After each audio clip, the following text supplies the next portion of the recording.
Thank you for downloading the BBQ Central Show. Maybe you're listening to this now because you missed the live version Tuesdays from 9 to 11 p.m. Eastern Standard Time. The BBQ Central Show is brought to you by these sponsors, which I am extremely grateful for. The BBQ Guru, makers of automatic temperature control devices.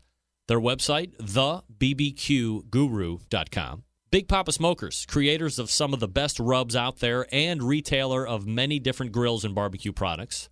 Their website, bigpapasmokers.com. Butcher's Barbecue, creators of injections, rubs, and seasonings. Their website, butchersbbq.com. Green Mountain Grills, some of the best pellet cookers out there on the market today.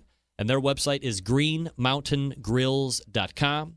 Also by Cook Shack, some of the best industrial electric smokers out there today. Also pellet cookers as well. Their website is cookshack.com. Cookinpellets.com. If you want to fire those pellet cookers that I just talked about, visit cookinpellets.com to buy your pellets right now. Also, by the Chops Power Injector. Forget about using one needle to inject your meats. The Chops Power Injector system has 4 needles for your injecting pleasure. You can visit them at barbecuekansascity.com. That's BARBEQUE, kansascity.com. And by the Sam's Club National Barbecue Tour, you can visit kcbs.us/Sam's Tour for results, to register your team, or to see where the next event will be taking place. And by Pit Barrel Cooker, one of the most unique and efficient cookers out there in the market right now. Visit their website at pitbarrelcooker.com. And by Unknown Barbecue Accessories. You can visit them at unknownbbq.com/shop. Hi, this is Bobby Rempey from Cleveland, Ohio, and you're listening to BBQ Central.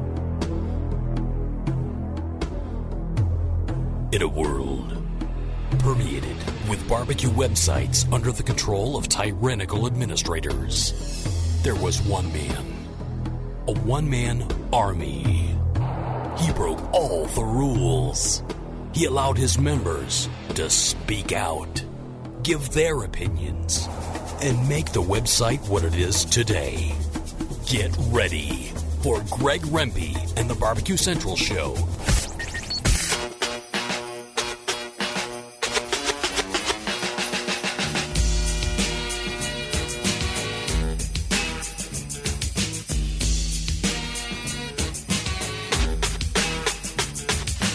Live from Cleveland, Ohio, it's the BBQ Central Show.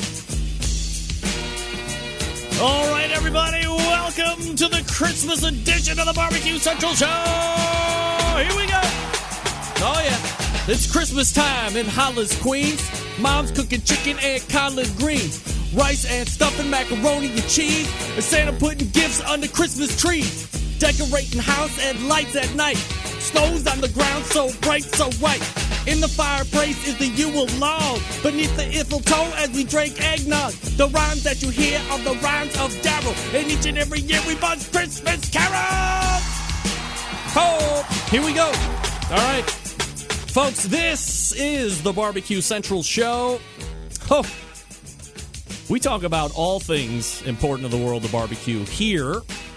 We do it each and every Tuesday from the Rock and Roll Hall of Fame city.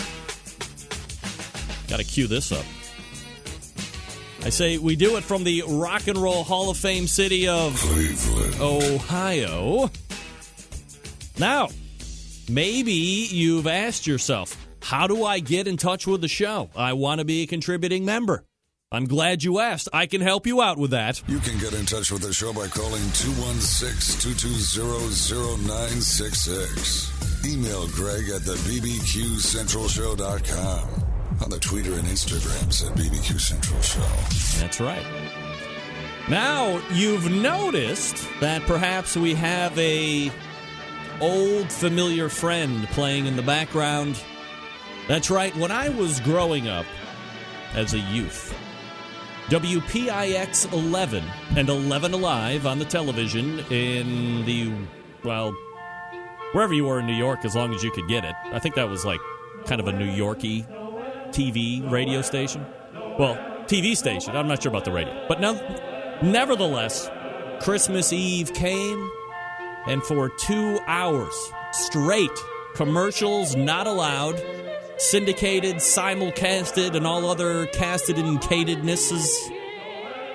Christmas music, gifts, wrapping, eggnog, Budweiser beers, you name it. It was all happening. For me, in Hornell, New York, a hidden away jewel of the southern tier. Now, what was your Christmas memory? Did you have a similar Yule log playing in the background on the television while you were wondering what kind of succulent toys you might be getting your hands on as the day broke? Hey, let's go for a sleigh ride, everybody. Okay. Yeah. I mean, that was me. I loved it. Now, as years go by, the Yule log went off the air. But somehow I found it on YouTube. That's where you find everything. And I captured it, I copied it, put it on the hard drive, and now the whole 2 hours lives forever. I think you're still able to find like 30 minutes at a clip now, but you can't find the whole 2 hour show anymore. You can't do it. It's physically impossible. Nevertheless, I have it. If you're ever interested, I can drop box it to you. No problem. But this is what it's all about. Getting ready for Christmas coming up this weekend. And you might be asking yourself, who do I have on the show? Well, I'm glad you asked. Because coming up in his normal 9:14 spot, the third Tuesday of your month guest, Steven Raichlen from BBQ Bible is in. And then at 9:35, usually a monthly guest. It's been maybe 5 months or so since we've had her on the last time. Last-minute Christmas gifts, some recipes, smoking cocktails. The grill girl herself, Robin Lindars, joins me, 9:35. The second hour, even busier than it has ever been. I mean, you got to be kidding. The top of the hour, 10 o'clock, Mr. Pit Barrel himself, Noah Glanville, stops by. We're going to be talking about some new accessories that they have recently brought to the market. And then at 10:14, first timer to the show. Known to many in the competition scene as the Princess of Pork, the senior brand manager at Smithfield, Emily Detwiler, joins us on the show at 10:14. Looking forward to that. And rounding out the Christmas show tonight at 10:35, you know him as the creator of the Chops Power Injector. But now has a Chops Barbecue restaurant as well. Some setbacks. We're going to be talking about that as well. Dan Ulledahl coming out of the bullpen. It is a jammed-packed show. I'm here to tell you. So, if you want to jump in, 216-220-0966, Greg at thebbqcentralshow.com. I don't know if I have... I'm going to turn this down just for a second because I'm going to drop in a extra special Christmas song. If you don't follow me on social media, that's all right. You might get a kick out of this. 5 years ago, we did the 12 Days of Barbecue Christmas, written by the boys at Hot Grill on Grill Action. So listen to this and enjoy. Let me unveil to you the Centralites, the 12 Days of Barbecue Christmas. Lyrics credited to, of course, the guys over at Hot Grill on Grill Action. So, ladies, you ready to rock and roll here?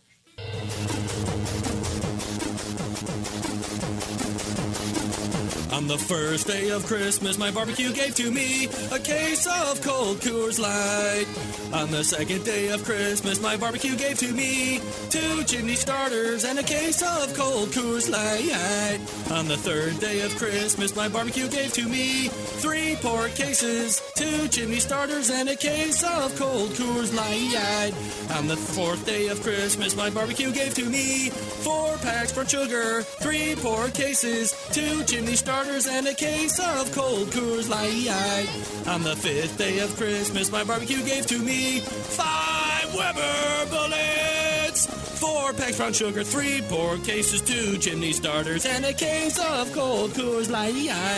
On the sixth day of Christmas, my barbecue gave to me 6 thermometers probing, 5 Weber bullets, 4 packs brown sugar, 3 pork cases, 2 chimney starters, and a case of cold Coors Light.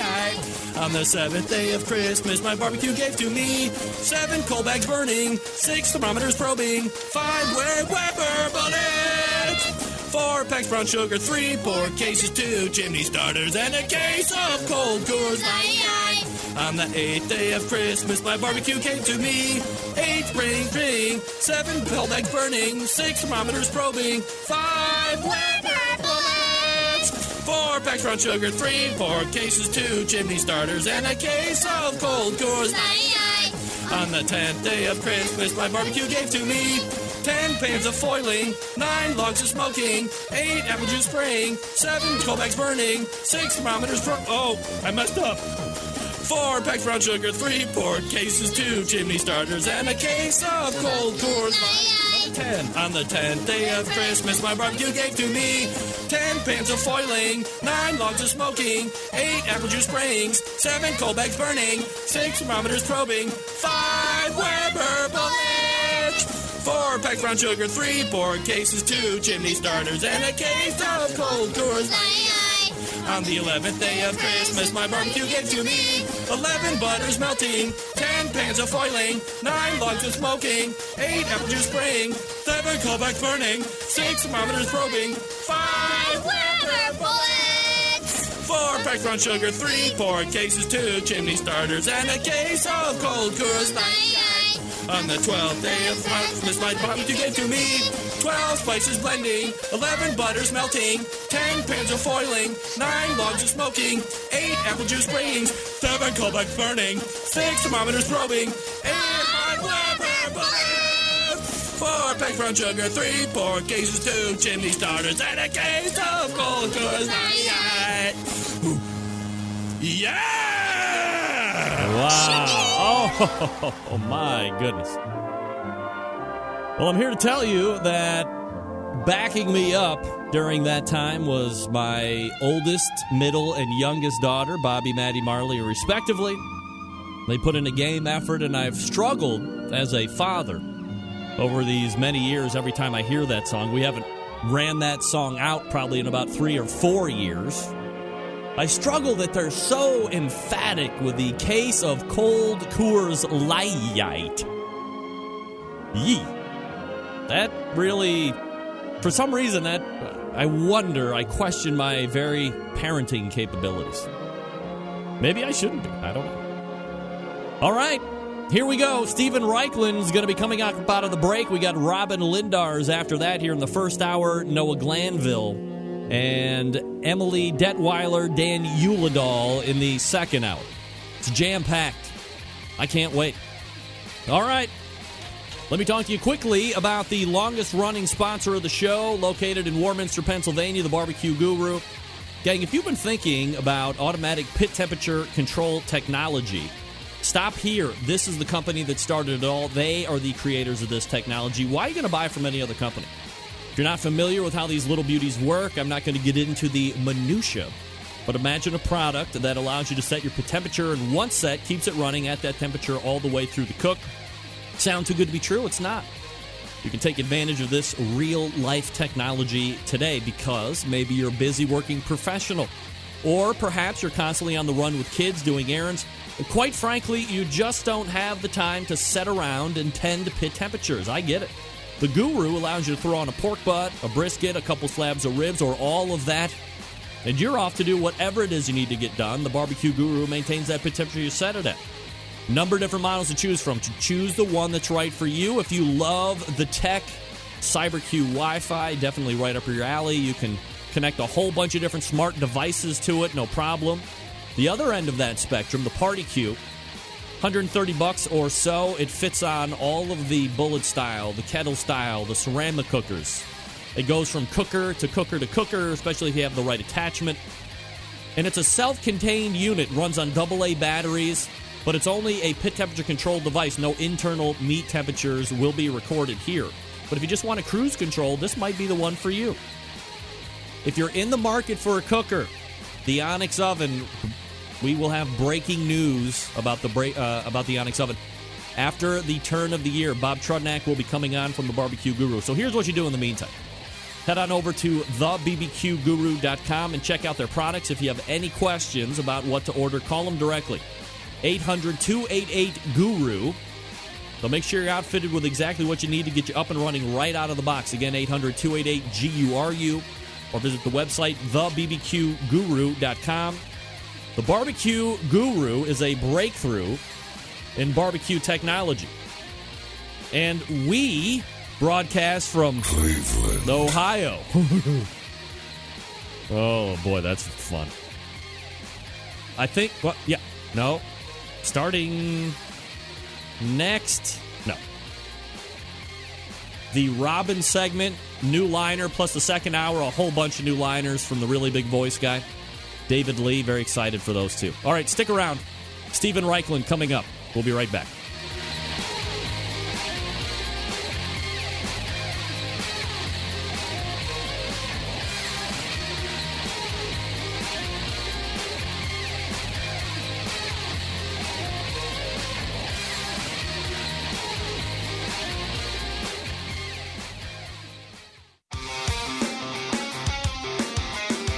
Broadcasting live from the Barbecue Central Radio Network studios in Cleveland, Ohio.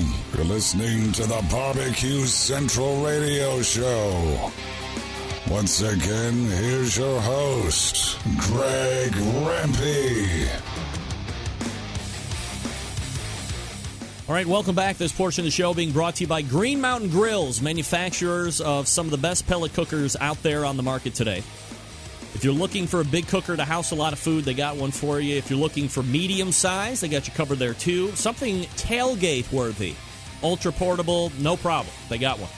They can also supply you with pellets as well to fire those cookers. Here's what you do. You check them out online at greenmountaingrills.com, and you will start to love yourself even more than you might already do. greenmountaingrills.com. All right. My first guest is seen here the third Tuesday of each month, a 2015 BBQ Hall of Fame inductee, a TV show host, a barbecue cooking class instructor, a multiple-time author, to a list of other accreditations I might not even have any idea about. However, on this show, he occurs every third Tuesday. He's one of my favorite guys to talk barbecue and grilling with. He is, of course, Steven Raichlen. And we don't have Steven Raichlen. That's all right. That's all right. We actually prepared for this. So I have to get to the part where I make a phone call. Just stand by. Oh, wait, hold on. Here, he might be coming in. Hello, Greg. Steven, how are you? I am doing great, man. This guy. How about you? Man, you are ultra mobile. Look at you. Hey, how about that? You got to keep up with the times or they pass you right by, you know? You bet. All Well, right. we're dining at a new restaurant in Miami called Roval, R-O-V-A-L. It's very cool. Can you see the video here? Yeah, I can see you. I'm just trying to get my video correct here on the TV side of things. But nevertheless, there you go. Okay. What I want to do, I want to turn this around and just show you all this incredible place. It's a new restaurant. It's in the old Miami Waterworks. So this is where they used to pump the water for the city of Miami. Beautiful coral rock place, palm trees, lights, water. Looks like it's been pretty well redone, I guess. Yes, of course. It just opened. All right, so last year, Steven, we did... Wow, that's pretty loud. So we did 2016 barbecue and grilling trends. And I'm wondering if you have 2017 barbecue and grilling trends in mind. Greg, I'm losing you a little bit here. You're fading in and out. Can you hear me okay? I can hear you, but the background noise is pretty loud. Yeah, let me see if I can find some places a little quieter. I'm going to walk down out of the property here. That's all right. Good. Talk to me about those 2017 barbecue and grilling trends you might be seeing this year. Absolutely. Well, number one here, it's what I call HOW, HHOW, heirloom, heritage, organic, and wild. This comes back to that point I tried to make last year, that where your food comes from matters as much as how you smoke it and grill it. Now, another trend I'm seeing, green, eco-friendly everything, and I bet you're going to start seeing that with charcoal. You're going to start seeing it with utensils. Another big trend, there was a book that my publisher Workman put out this year called The Veggie Butcher. And I think you're already seeing it with the crazy proliferation of grilled Brussels sprouts, spit roasted cauliflower. Vegetables are really having their moment.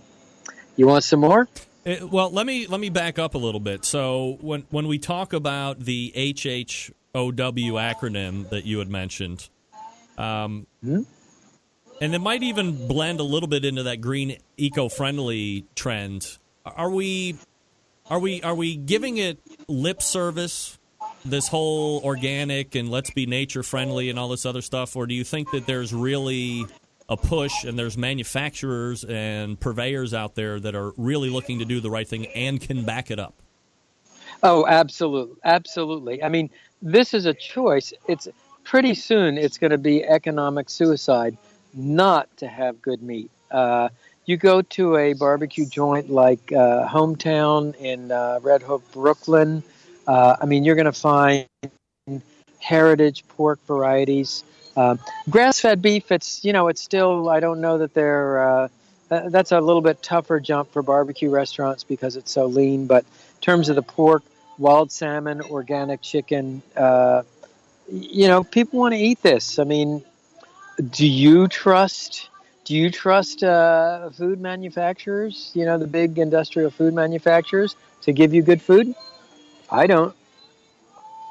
If the big guys are saying that they're trying to source locally, or they're making relationships, or they're putting better, I don't even know what oversight committees or people to watch, you still take that more with a grain of salt than you would more of an artisanal raiser of beef or pork or whatever? Well, look, artisanal organic is the best, but industrial organic is certainly better than industrial non-organic.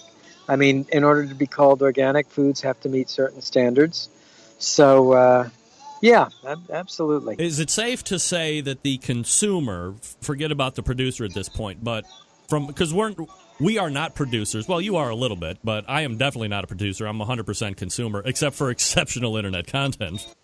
Do you think that the majority of us are looking to step up our game of purchase, to be more conscious of the stuff that we want to eat and put in our bodies and give to our friends? Or is that also a potential lip service thing like we were just talking about with the producers? Well, I think in the barbecue world, there's, it is a little bit elitist because organic and grass-fed meats cost more. And where you tend to find it the most is in New York City, Los Angeles, San Francisco, urban centers where people are willing to pay a little bit more for everything, including barbecue. But I have no doubt that elitist movement is going to sort of sweep down to the mainstream. Steven Raichlen joining me here on the show, barbecuebible.com, his website. Of course, the TV website, projectsmoke.org. The other trend that you mentioned, and then we'll get into some other ones here, is Veggie Butcher. And you had mentioned spit-roasted cauliflower. I mean, I've always been really big into grilling some vegetables, but not every vegetable, I guess. Do you foresee vegetables becoming mashed down into burgers and like the real veggie burger type of a thing happen? Well, I tend to think that the people who are doing it really well are keeping the integrity of the vegetable rather than grinding it up and sort of trying to turn it into something else. I think there's a terrific restaurant in Montreal called Vin et Papillon, which means wine and butterflies. And they have a charcoal burning grill in the backyard. It's really wonderful to sit there in the summer.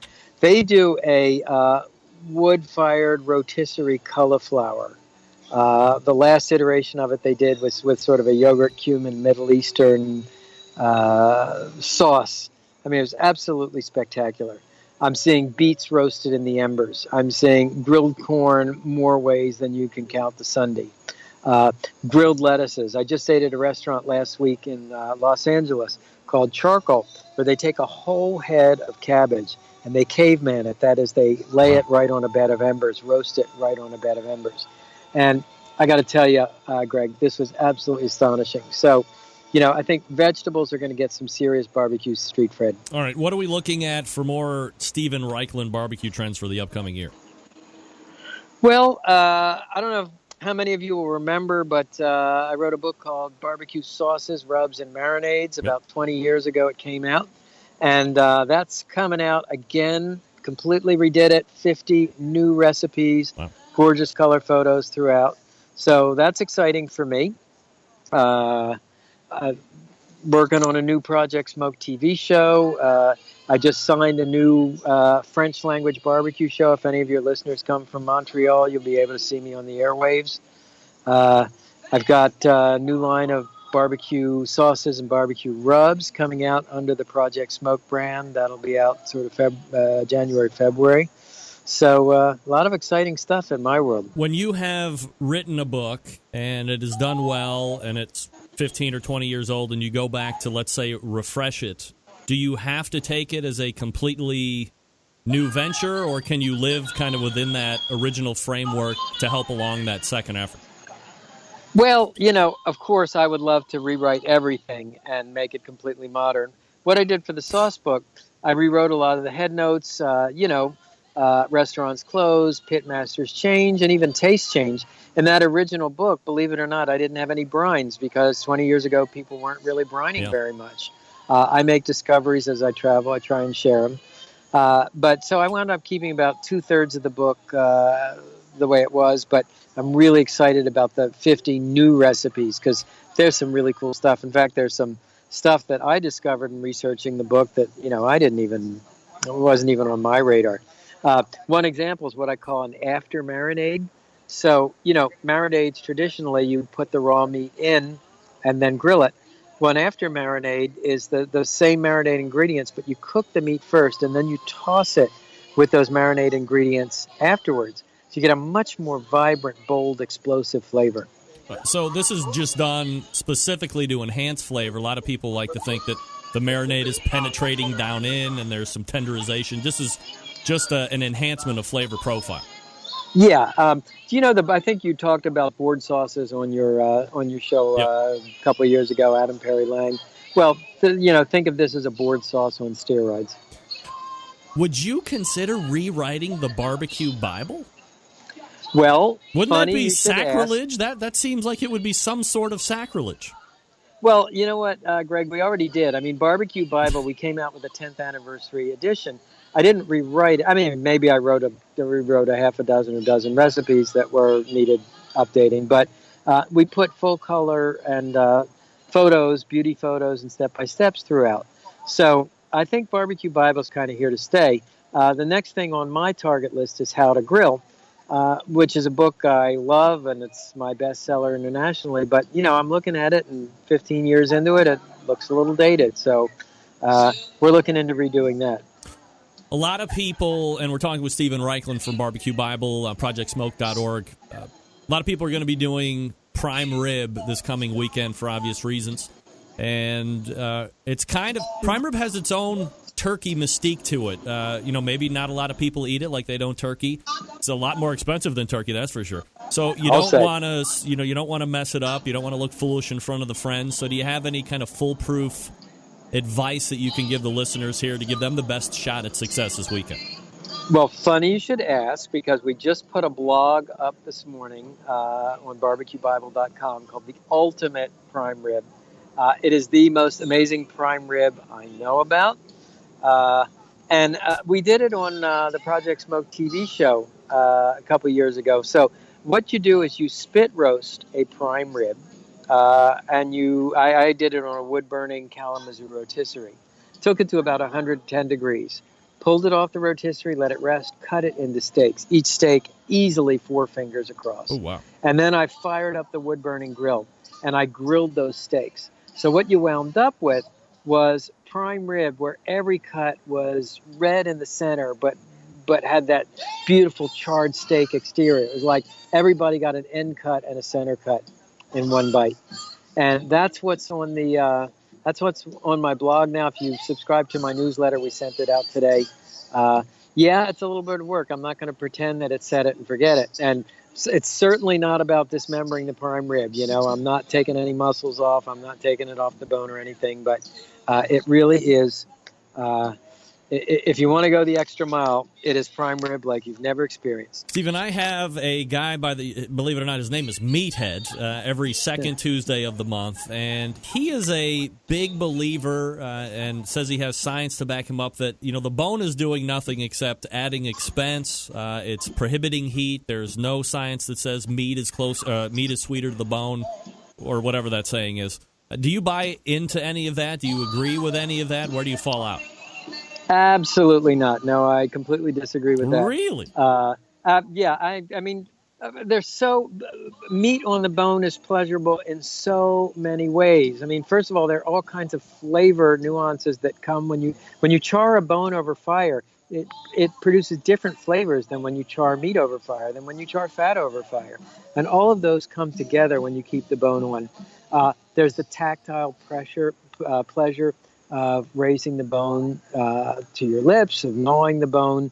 I mean, even when you look at it, if you see a roast with the bone on it, it's like transports you back a million years to when we discovered the arts of hunting and butchery and grilling. Nah, I want my meat on the bone, please. If you're not a meat eater or you're celebrating a different holiday, do you have any suggestions, I guess that would be out of the norm for the people that, aren't going to be celebrating Christmas? Well, which are plenty, by the way. Yes. Well, actually, our Christmas, I've been asked a lot, doing a lot of interviews this time of year, what do I eat for Christmas Eve? Well, I'm Jewish, so we go to a Chinese restaurant. We have Chinese food. This year, Christmas Eve also corresponds with Hanukkah. So, the traditional food of Hanukkah are latkes, that is fried potato pancakes. I do not make them on the grill, although sometimes I'll do them on the plancha. I put a plancha on the grill, then I'll close the lid just for a couple of minutes, toss some wood chips on the coals, so I'll get a little smoke flavor in the latkes. From a equipment standpoint, and I'm talking with all my guests tonight about kind of last-minute gifts, are there things that you think somebody needs to have this year if they're just getting into it, or maybe they're kind of intermediate in their expertise level, things that will help them kind of ramp up to that next level? Yeah, absolutely. First and foremost, the big three, a pair of thick suede gloves, barbecue gloves to protect your hands, a long-handled stiff wire grill brush, and preferably with those bristles twisted in a wire armature so you don't have any risk of losing the bristles. An instant read meat thermometer. Maverick makes some really great ones. That's essential. Books are always a great, I always consider books the gifts that keep on giving. I'm partial to Project Smoke, my latest book for obvious reasons. And another thing we have on the website, it's a blog on barbecue gifts you can make yourself. And that's everything from bacon bourbon to home smoked sriracha beef jerky to homemade rubs, homemade barbecue sauces. Something so personal about a gift you make yourself. Plus, if you've missed the cutoff for Amazon.com, which is coming up pretty close, you can make these gifts, still get them to the people you love in time for the holidays. Steven Raichlen shows up here every third Tuesday of the month. You can find him in the meantime at barbecuebible.com and projectsmoke.org. Steven, I wish you and your family a great holiday weekend coming up, and go enjoy dinner. Thanks for taking the time out tonight. Hey, great. Happy New Year, and talk to you next year. All right, there he is, Steven Raichlen, ladies and gentlemen. That's right, Steven Raichlen. Hello. Hello, Steven. Hello. Wow. Always enjoy talking with it. Well, so look, here's a, production-wise. Hold on a second. Sorry, we got to be back here. Oh, it restarted? Hold on.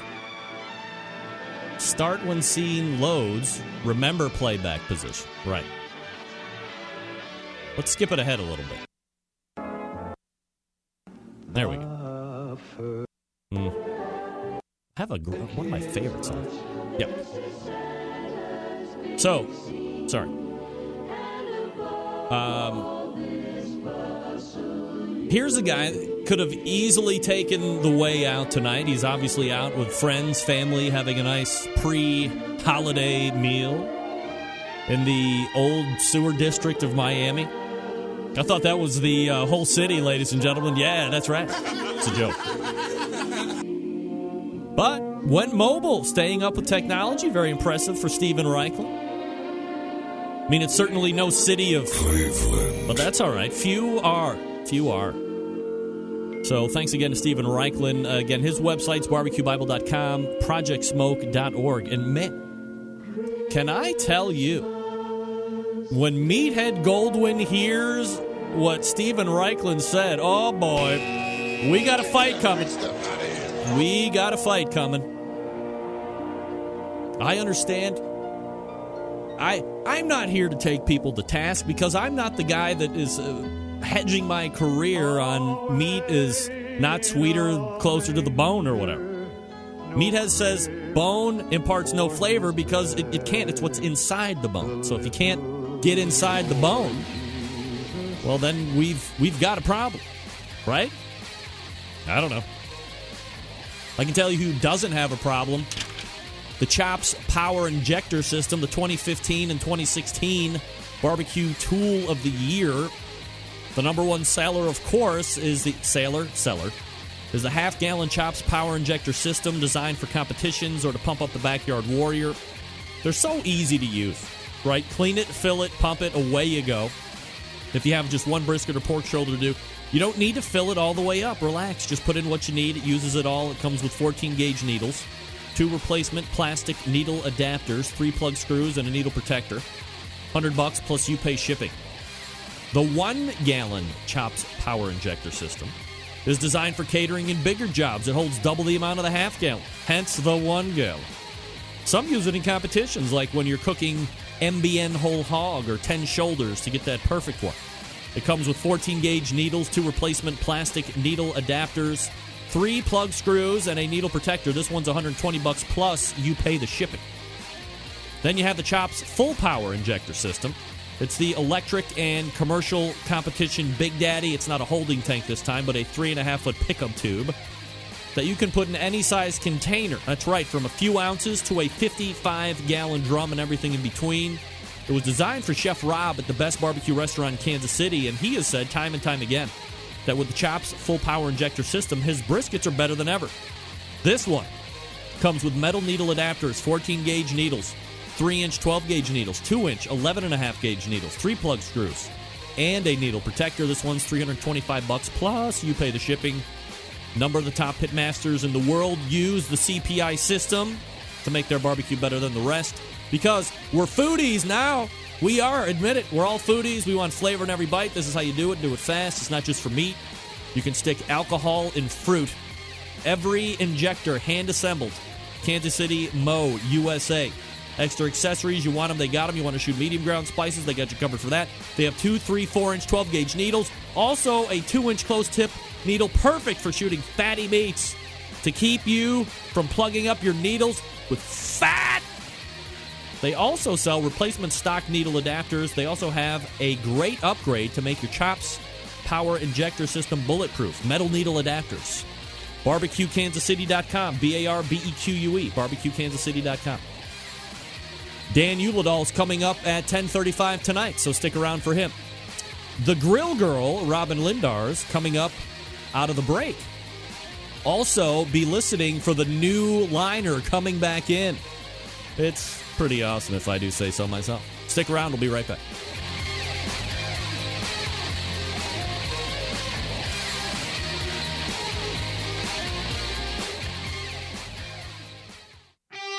Ready to get on the air? Call 216-220-0966. Now, let's get back to the LeBron James of barbecue talk. Greg Rempe. All right, he said it, not me. This portion of the show being brought to you by CookingPellets.com, your number one source for quality wood pellets for all of your pellet-driven cookers. Traegers, Green Mountains, Cook Shack, all the other ones. Yeah, this is where you want to go. CookingPellets.com, or if you prefer, Amazon.com. You can download the Cooking Pellets app for free. You get notified when shipping is great. Oh, doesn't get any better than that. All right, my next guest, usually here about once a month, although I think it's been like 4 or 5 months since the last time we spoke. Christmas just around the corner, or whatever holiday you're celebrating. And if you're looking for some gift suggestions, some food recipes, some cocktails, we might even be talking about spatchcocking. I mean, who knows what's going to be happening here. It is the grill girl herself, Robin Lindars. Robin, how are you? Hi. Happy holidays. Are you ready for the holidays? I am. I took one last little trip to Bass Pro today and got a bunch of stocking stuffers. So I think I'm almost there if everything else arrives on time. I see you're you're pressing your kid into immediately liking anything live fire. I saw. Oh, totally. Yeah. That's good. He's crazy. Bass Pro is the only place I can take him where I feel like he's not going to break anything. Yeah, because it's all heavy duty stuff. Yeah, they're okay with him there. Thank God. All right, so we're talking with Robin Lindars. Her website is grillgirl.com. And I wanted to start out, since we're talking about shopping, 10 holiday gifts for grillers and foodies, because the terms are both mutually exclusive and all-inclusive. So, totally. tell me about what your top 10 stuff is. Yeah, I limited it to 10 last year. If you look at last year's, it was a really good list, too. It was extremely extensive. So if you want even more ideas, go to last year's for 2015. But I limited it to 3 grills. I think pellet smokers are just, like you asked about trends for next year. It's all about the pellet smoker. I have a Green Mountain grill, and I just freaking love it. Yeah, so easy, right? It's so easy, and everything is so good off of it. And you just really... You can be multitasking and not mess anything up, which, sometimes that happens when you're grilling. When you get into the industry, I'm going to diverge here for a second, but I'll pull back, I promise. And you hear about the pellet cookers, and, I was I don't want to say I was staunchly against it, but I felt like with everybody saying how much they liked it and all the success that people were either seeing in the backyard or on the competition scene, I was like, no way, I'm going to be a man and I'm going to control the fire and this isn't right. And then I got one, and I was like, why was I being so resistant? It almost felt like I had a little guilt the first 2 or 3 minutes, but then I really got over it pretty quickly. I mean, it's a great device. They're awesome. I know I was kind of like that, too, for a while. Just it's like an oven. What's the big deal? But no, they're awesome. And I think more and more people are going to be getting them next year. And like you said, now there's a lot of different manufacturers. You have more options. I also put the pit barrel cooker on there because I just think that's a really awesome grill. Don't you agree? In some ways, although it's not a pit barrel, I'm sorry, that it's not a pellet cooker. It's almost as damn easy as a pellet cooker. You light it up, you get it going, and then you can just walk away and magically it just happens. It just cooks everything really well, and I don't know what the magic is. I don't know if it's the size that makes it the perfect convection, or I just don't know what it is. I don't know if it's the material in the metal that just gives it almost like when you go to the Bahamas and you get some really kick-ass Jamaican jerk and they make it in one of those old rusted out whatever. It's you get that flavor. I don't know what it is, but it's awesome, and people are having phenomenal results with them. So there's a great new video that Pit Barrel just put up on their website either earlier today or yesterday that explains the whole thing in depth. Very well done. Plus, Noah Glanville will be on the show at the top of the second hour, so I may or may not ask him what the secret is. But I agree, Pit Barrel Cooker for $299, shipped right to your door. They are a sponsor of the show, but nevertheless, the reviews are raving. Yeah. Well, keep in mind, remember John Dawson beat who was it he beat? The Rib King. Johnny Trigg. What's his name? Johnny Trigg. Yes, thank you. I'm having a brain fart. I just recall I'm on a lot of drugs right now for a double ear infection. Let's also recall. Let's also recall, and you were here for this. Johnny Trigg don't know me. Do remember that. Remember when he pushed me aside like so much human garbage? Outrageous. They need to get us back together again. So good. So yeah, and you know what? I just love that Noah is, I mean, the grills are made in the U.S. He's a U.S. veteran. I just like supporting them. They're good people. And then the other grill I put on is the Mini Max Big Green Egg, because I just think it's super versatile, and I think it's at a price point where it's more approachable for people who want to experience cooking on a ceramic smoker, and grill, but also have the opportunity to take it places. Like you could technically take it camping or take it to a friend's house. And you can still cook up to like 4 to 5 people on it. So I think that's a cool little grill in that it also doesn't take as long to get started. So like for weeknight grilling, you can have the egg experience and not eat dinner at 10 o'clock at night, which is nice. So those were the 3 grills I put in my list this year, and I've got some other goodies to tell you about too. All right, let's go gadget hunting. So I don't know if you've seen the kettle pizza, but it's pretty cool. I actually demoed it at Memphis in May this year. I made a shitload of pizza. It seems to be my thing to do pizza, Greg, which is so funny because I don't even eat carbs really. So, but as long as you can make it, right? Yeah, and it's fun. And people like when we were out demoing this, people were getting freaking excited, like women wanting to buy it for their husbands, or it's fun to do with the kids. And basically it's this contraption that goes on a kettle and turns it into a pizza oven, and it's pretty cool. And I think you can start at like the price point of like $150 up to like $300 if you get all the accessories, but it's a cool little device. And then the other one that this is what's enables you to make a quick and easy smoked cocktail is the smoking gun. This device is so freaking cool, and I actually had this on last year's list too, but I really got into this year. And this is, if you look at the recipe on my site, I have a smoked old fashioned, and it's made with this. So this is a lot easier than having to make smoked ice from water that was on a smoker that you then made into cubes, or putting liquor on the smoker. This is like way easier, and you turn this contraption on, and it's battery powered. And I'm not really going to do it because I don't want to set the smoke alarm off. But if you look here, you put little wood chips in here, and then it heats. It's actually cold smoke. And then you just light it, and then you take like whatever vessel it is that you want it. Like, if I was doing a smoked butternut squash, I would just take the saran wrap and let the smoke envelop it and let it sit there for like 5 minutes. And then you have like all these different ways to add smokiness. So if you look on Instagram, I posted it. You guys can follow me at Grill Girl Robin with a Y. But all you have to do is you take your pitcher of bourbon and then just let the smoke infuse. And you can use different types of wood chips. Like you could take a cigar and do a cigar smoked old fashioned, which would be super cool. That would be a really fun party trick. Or, you could use like hibiscus tea or whatever. So I made a smoked pecan pie for Thanksgiving with this. I recently did a cooking class did the old fashioned as a signature drink. And it's just a cool little gadget for any person who wants to do something a little different. All right. So let's talk about this thing. First, are you an old fashioned drinker? Yes and no. I mean, I'd probably be pretty shit-faced if I drank one. I'm more of I like my drinks a little more watered down, so I don't, I'm more of a vodka drinker myself. But I'm starting to appreciate a good bourbon. So, and my husband likes the old-fashioned, so he's been taste testing for me. So my next question was going to be, is it a woman's drink? Because my younger brother is constantly busting my balls because one of my favorite drinks to make is an old-fashioned. There's a romance about how to do it and my recipe and how it tastes and all this other stuff. He's like, it's what women drink, blah, blah, blah. And then I didn't know, since you're a woman, if that was your drink, I was going to feel really bad. But your husband drinks, so he's a man. Yeah. And I'm starting to like bourbon more. I've had this cough for about 1,000,000 years, and I swear to you, the only thing that makes me stop a coughing fit is a nice shot of bourbon. So yeah, if that doesn't work, being sick for 3 months would turn you into a bourbon drinker, but it totally does. If you're not healthy in a week, heroin. No doubt. Did you know that start smoking cigarettes? Yeah, the old fashioned is the second oldest cocktail in the country, I believe.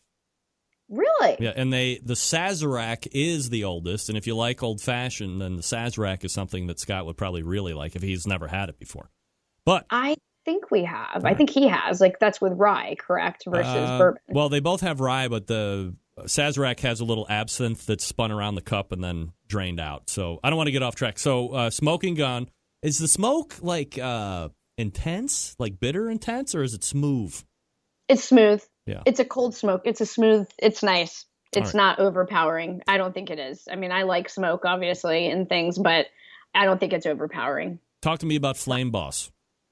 I just, and I do have to preface this. I don't want, to sound biased because I did make some videos for them, but I do think it's a really kick-ass tool, and they've really updated it with the Wi-Fi capabilities, which I think makes it a better value, because now it really is monitoring everything, and you can log into your phone and watch it. And I think it's a good tool.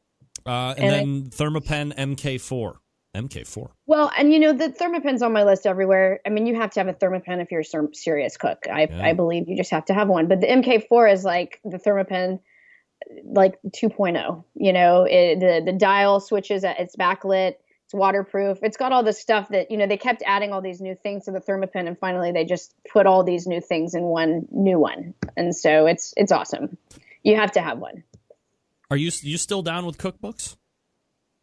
Am I still down? Oh, yeah, of course. So cookbooks, I'm recommending Meathead's because he's Meathead, right? And he's Mr. Food Science. I loved how Steven was saying, yeah, hello, meat on the bone is awesome. I'm going to have to agree with him on that. You are? So, yeah. He doesn't meat on the bone. I mean, come on. So the argument, I think most of Steven liked the fact that you're going to be wrestling like meat off the bone with your teeth. And but he did say that he thought there was also some type of a flavor imparting that happens. But Meathead would have you believe that through science, that unless something's spilling out of the bone, if it's cracked open, that's different, because that's what makes the flavor. That if the meat is up against the bone, it's not getting extra sweetness from the bone or anything like that. And I think that's the biggest line of contention. Everybody likes to pretend they're a caveman and snarl meat off a bone, but I think you don't believe that the bone gives the meat more flavor, right? I don't know if it's the flavor. It's almost the texture. It might have to do with, I've been reading up on cartilage and how that can really, actually collagen in meat and how that really affects flavor and mouthfeel, which is, and you get different levels of all of that in different cuts and blah, blah, blah. And I think maybe a lot of it is that, when you're not on the bone, you're right next to the bone. Maybe there's something there that makes it juicier or more moist or something. I don't know. I just had some really kick-ass fried pork chops, and that's like the best part. Like I would choose with a bone versus without a bone any day of the week. Are you surprised that Meathead has had such success with this book? New York Times bestseller, Amazon Best 10 of 2016. In the same breath as Ina Garten, who we all know I love and cherish and would marry in a second. Can you believe he's gotten this type of success on this book? You know what? He's a smart dude, and he's very, I think his writing is very passionate, and I don't know, he's like the people's guy of barbecue. I mean, his site is very approachable. It's very technical, which, people who really get into that stuff really want that, and I guess, especially if you're going to invest a lot of time into making the perfect brisket or whatever, you don't want to F it up because it's a time and money investment. So, all right, here's the serious question. And I love Meathead. I love him. Here's the serious question. Who's hotter, Harry Connick Jr. or Meathead?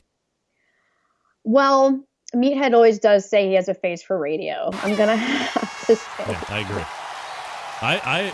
I don't even have to delay. Harry Connick Jr. is way hotter than Meathead. Well, of course. He's Harry Connick Jr. Yeah. And he's a very nice guy, too. You met him, right? I did. I hosted that grilling competition, and he was plugging his show, and he came and, grilled with us, and he's a very nice guy. Well, Harry Connick has his own pit maker pit. Yeah, that's right. So talk to me about rubs. Do you have any rubs that you're suggesting this year? Well, let's see, who did I meet? Dizzy Pig. I just love them because they're always coming out with new inventive stuff. The Shed makes a good rub. I actually went to Bass Pro today and they were sold out. I was impressed because, Brooke's my girl. Yep. I think Oak Ridge makes a really kick-ass rub too. I just bought Jess Pryle's Hardcore Carnivore rub. She's big on the Instagram. And then of course, as a purist, I always like to try to make my own rubs. So I've always been an advocate for Bourbon Barrel Spicers. They're in Kentucky. And they smoke their spices in bourbon barrels, and they make like a smoked sea salt, smoked pepper, smoked paprika, and their stuff is awesome. And I'd say, even for competitions, if you wanted to add that little extra layer of flavor, those are ways you can get it, and of course you have quality control when you make your own. Yeti tumblers. So I like the Yeti tumbler, but I have to tell you, I had just discovered, there's a lot of people that, these insulated tumblers are not unique. They come from China, and there's a lot of people making the same shit for a lot less money. So excuse me, I'm sorry, I'm such a potty mouth. Dude, you're just loaded up tonight. Wow. No, I'm not. That's twice you've said the S word. Holy moly. This is just how I am, guys. I'm sorry. Wow, that's all right. So, dirty. But so I love my Yeti, and that's like all I drink out of. But for Christmas, I actually got Scott. If you go to Kodiak Coolers, they have these really cool. They're pretty much the same thing. They'll keep ice for 24 hours. Yeah. The price point is less, and they have a lot of cool colors. So that's actually what I got him in his stocking, and my father-in-law. So if you guys check it out, Kodiak Coolers, and they do ship 2-day Prime from Amazon, which is kind of nice because some of us may still need that 2-day cutoff, That's right. And I have another cool thing I want to show you. Last year I put coolers in. This year I limited it to 10, but this is actually what I got my father-in-law. Let me scooch back. So if you've been looking at the Yetis, and I got my husband a Yeti last year, I got him the 30 can, the hopper, and they're expensive. They're like $350. Yeah. So I found RTIC. Arctic. And Arctic. Yep. And it's like half the price, and it's pretty much the same. And someone told me that the patent on this stuff was running out. I don't know if that's true, but I think this is a nice alternative, especially because my husband's like a cooler whore. I get him the 31, and he's like, but I think the 20 would be a better fit. Maybe, and he keeps hinting, and I'm not going to buy him another $300 cooler. I think the Arctic. These are pretty awesome. I have the Arctic 20, and I love it, and it's exactly half the price of what you would pay from one of the other bigger brands. Exactly. Works really and, good. For those who are hardcore into coolers, I have a friend that's a captain, boat captain, and Pelican coolers are what they use. So there are options, So, yeah, those are my picks. All right. So you can go to grillgirl.com and check them out for yourself. There's links there as well. And Robin, as always, I appreciate your time. Get those ears good and have a great holiday. Tell everybody I said Happy hi. Happy holidays. We'll talk to you next month. Tell your family I said hi. All right, sure Bye, will. you guys. There she Follow is. me on Instagram. Robin Lindar's The Grill Girl. How about that? Oh, ducked that pretty quick. I'm going to be late. All right. Again, grillgirl.com is her website if you want to check out what she is recommending. I'm going to recommend a Cook Shack. That's right. They manufacture smoker ovens for barbecue lovers with any amount of experience. Backyard competition, 5-star dining facilities. Cook Shack has the job and the unit that will do the job. Full lines of sauces, spices, pellets, wood chunks. A great one-stop shop. Here's what else they have. Cooking classes, online recipes, how-to videos, 2 blogs, smoking grilling 101s, and a video cooking classroom. Check out their website at cookshack.com or follow them on Instagram, Facebook, YouTube, Twitter, Pinterest, and Google+. Get advice or share your passion for barbecue on their world-class barbecue forum. Cook Shack pellet-fired smokers are the choice of champions because they were designed by a champion. Ed Fast, Eddie Morin. The FEC 100, PG 1000, always customer favorites. The PG 1000 can double as a smoker and a grill. Low and slow, hot and fast, the pellet grill line gives you the most for your money. Cook Shack Residential Electric Smokers, the #1 in the industry. High quality means high durability and versatility. Anything you can make in a Cook Shack, anything you can make in an oven, you can make in a Cook Shack. Passion and dedication drives Cook Shack's manufacturing, with quality always being the top priority. Get your best in barbecue since 1962. Call 800-423-0698. That's 800-423-0698. Or again, visit cookshack.com. We're back to wrap the first hour right after this.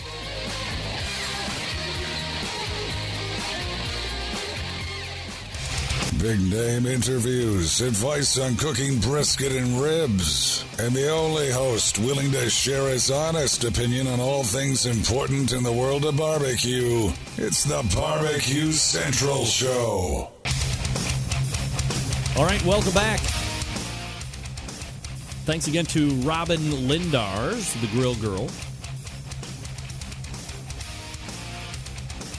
I'm seeing a lot of instant chat on Arctic, RTIC.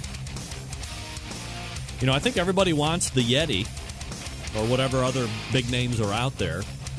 But all of a sudden, people, I don't want to say that people find a way to get around the patents or whatever, but they just have a technology that is similar.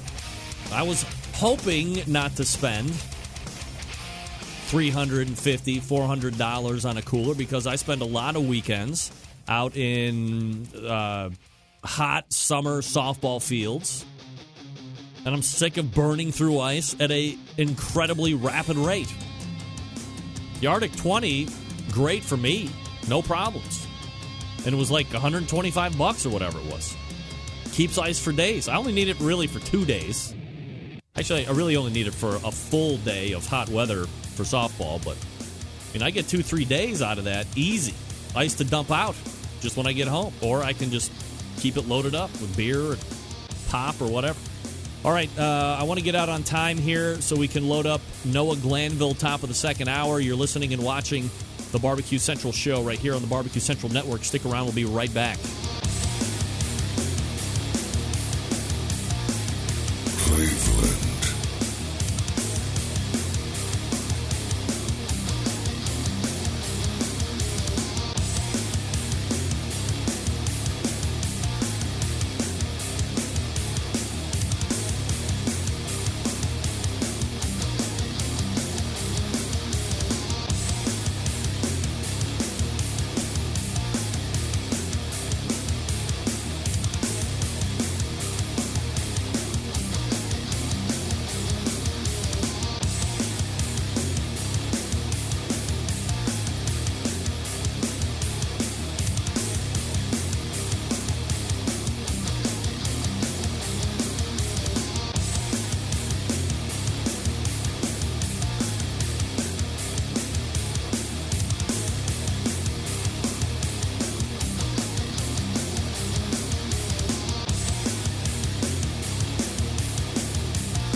Hey, this is Helen Paradise from SoCal, and you are listening to the Barbecue Central Show.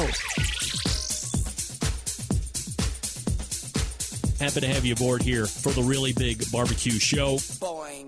We cook because we have to, and we grill because we want to. Hit me! Fine, how you doing? You have a great show. I'm a big fan.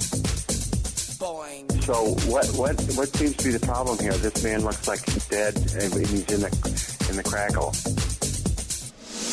Charbono! It's all about the charbono, dude! Succulent fish! What? He ate 54 wieners. But listen, Lavernius, shut your face. I'm shaking like a dog shit peach seeds. We have top men working on it right now.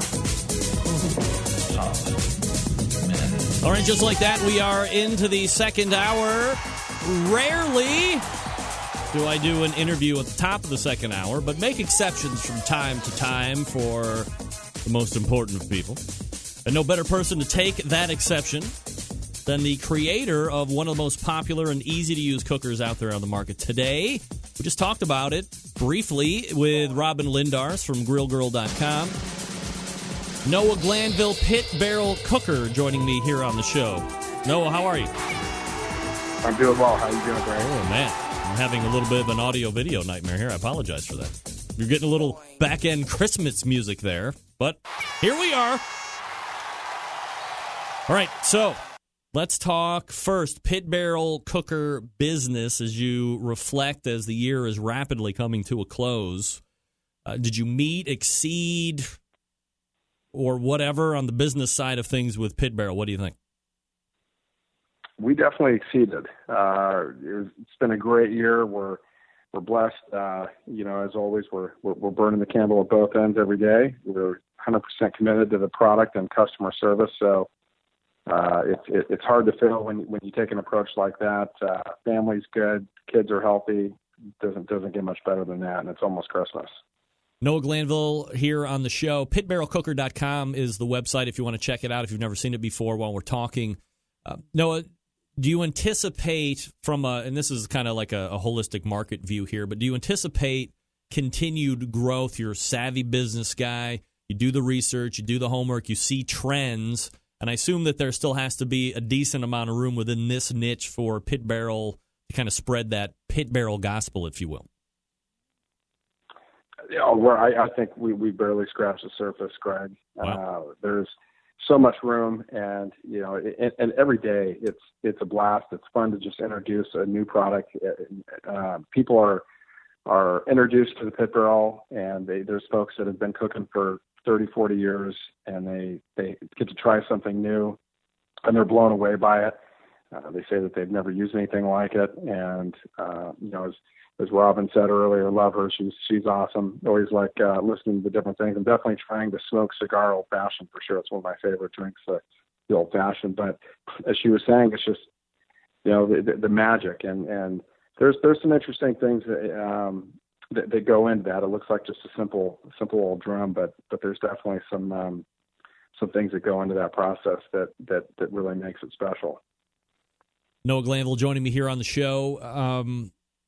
One of the other things when you go through some of the message boards, and I try and keep my finger on the pulse of a lot of things since I'm trying to cover the industry as a whole, and you get into the pit barrel, and I've seen from a products standpoint, you've kind of increased that portfolio over 2016. You've introduced some really great accessories, and that we'll talk about here in a second. We'll show some pictures as well. But I guess the point I'm driving at is your customer base seems to really appreciate the fact that they're giving you suggestions, and whatever the process is of deciding this is worthwhile chasing down or this one isn't, that what you're bringing to market seems to be resonating with that customer base, and it's going back to the fact that, hey, these guys really listen to us and they take our suggestions to heart.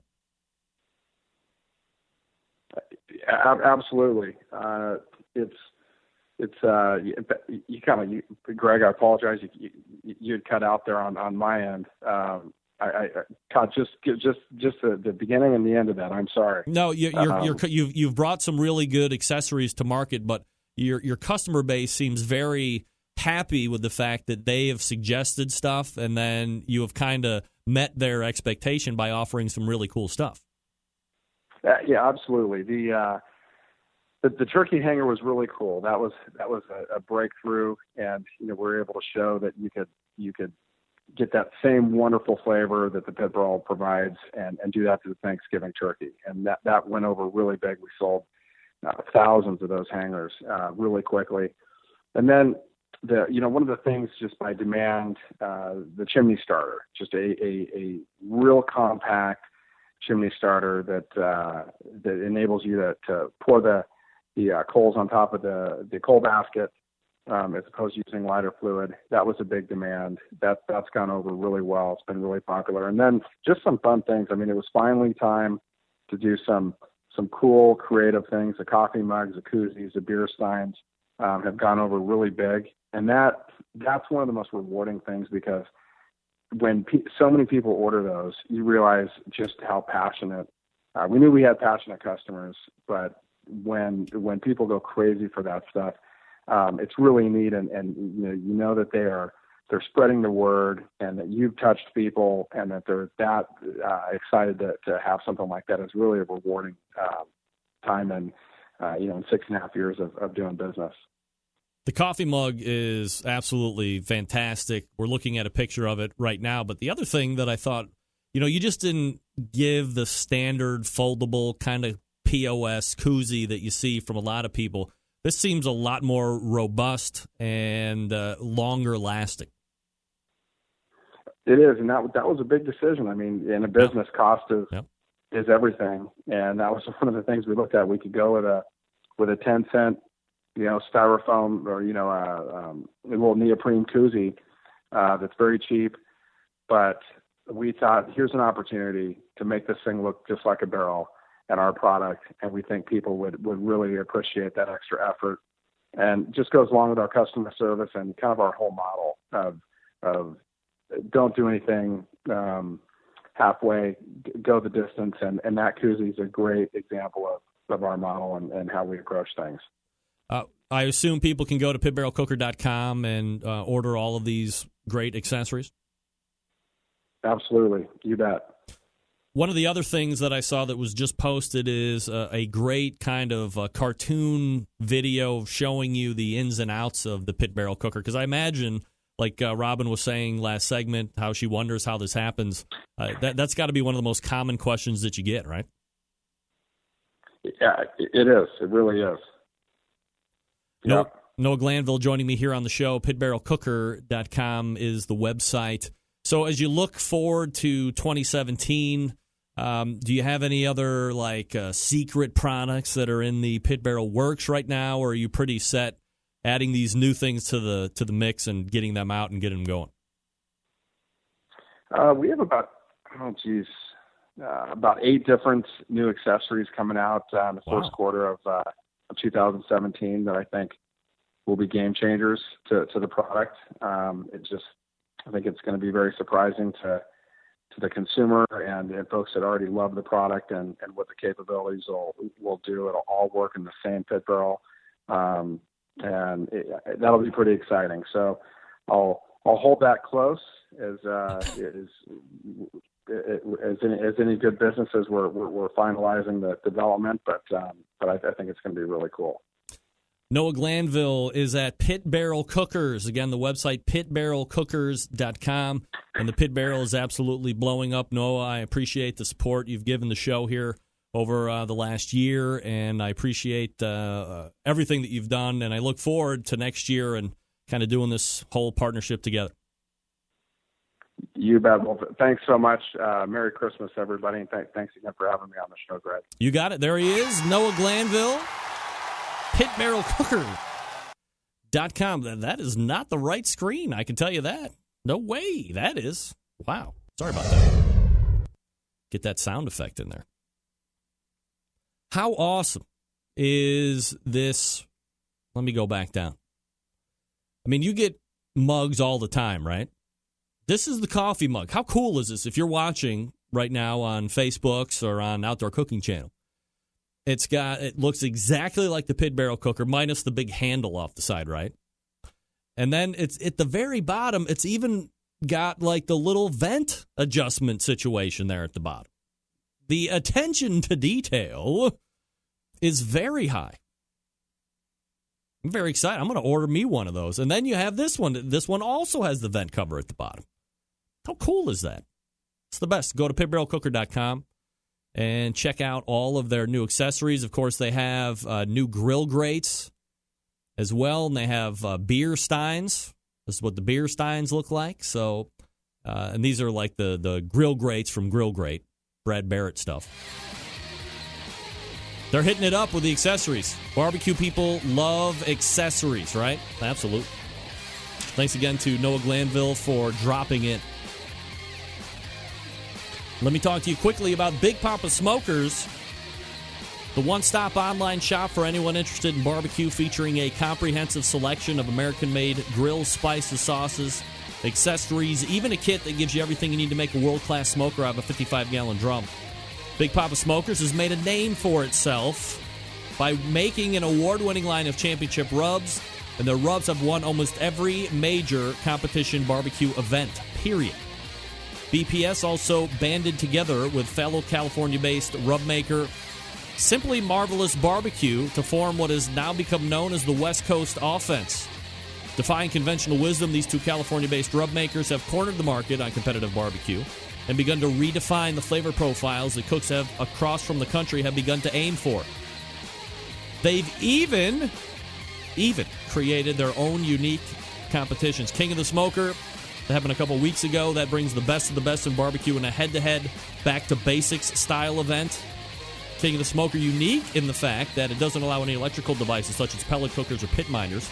Contestants just allowed to use charcoal wood in their wits to win one of the most high-stakes barbecue competitions around.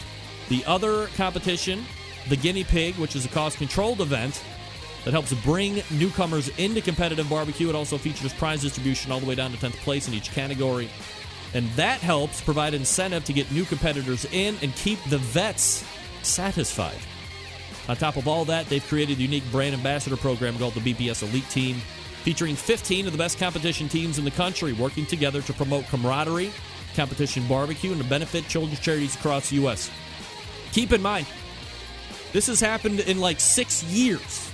They've been able to do all of this, turning the competition barbecue world on its head, creating their own unique competitions. becoming a staple of a nationwide restaurant chain, benefiting children's charities across the U.S. Just the beginning for Big Papa Smokers. That's BigPapaSmokers.com. BigPapaSmokers.com. And if I may, shout out to Sterling and Casey. Good thoughts headed your way, my friend. Holler if you need me. All right, we're back with Emily Detwiler, first-timer into the Barbecue Central Show Jungle, talking Smithfield. We're back right after this. Stick around. We'll be right back.